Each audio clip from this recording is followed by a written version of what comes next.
Welcome back to Tech Visa. This is episode number 5. And if you haven't already, be sure to subscribe to our channel for all the latest Australian immigration updates. We have our very first repeat guest on the show today.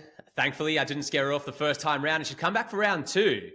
The last video we did together went absolutely crazy and I couldn't be more excited to sit down with her today to discuss a visa subclass that we're extremely passionate about here at Tech Visa. Tash, welcome. Zach, thank you. I'm so excited to be back second time around. So good to have you back. So Tash, as a community lead here at Tech Visa, I spend a lot of time out and about with founders, business owners, and various stakeholders within the startup ecosystem. One thing that gets brought up a lot, as it's such an attractive visa subclass, is the 400 visa. Now, surprisingly, when I do mention it, there doesn't seem to be much knowledge, understanding, and awareness of this visa subclass. And for me, as you know, it's such an incredible visa that we use a lot in a variety of different ways for businesses to strategically tackle short-term, highly specialized projects. Now, Tash, you're our expert in this area, so let's take a deep dive and give the viewers a bit of an overview of the 400 visa. Look, Zach, I am absolutely pumped to tell you about my very favorite visa subclass.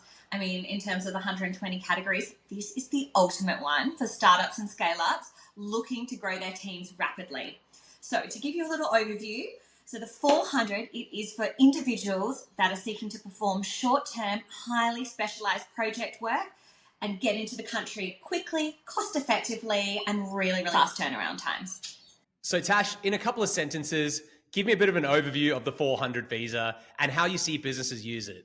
So this visa is for individuals seeking to perform short-term, highly specialized project work. So it's absolutely ideal for startups and scale-ups looking to offshore foreign talent quickly, cost-effectively. It's an amazing visa to be able to build your team and get the innovation happening here in Australia.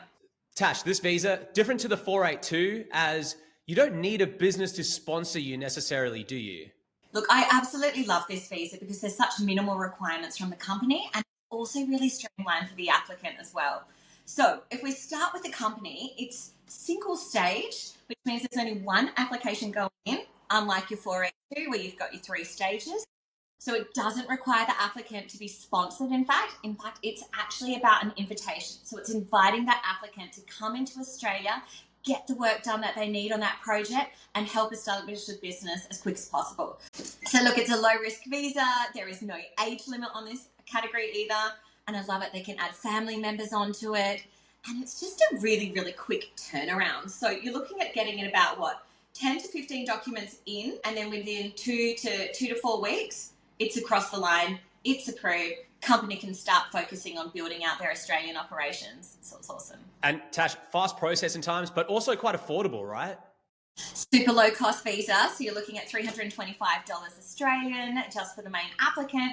I mean, this is awesome. And the duration of this visa, you're either going for a 3-month one, which means get in, get everything happening that you need to, or if you provide a project timeline, then we can extend that out to 6 months and request 6-month validity from immigration. So if you've got the 3-month option or the 6 months, that is enough time to get in, experience Australia, set up everything that they need to, and get things moving. And are there specific occupation lists similar to like the 482 visa for the 400? Is it very occupation specific, or how does it work?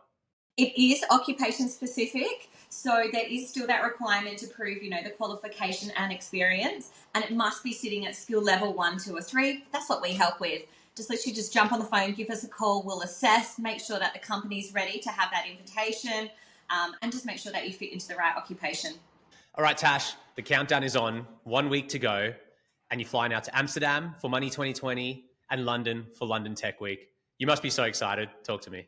I can't even contain it, honestly. We are absolutely pumped. So Sam's actually already over there, so we're lining things up.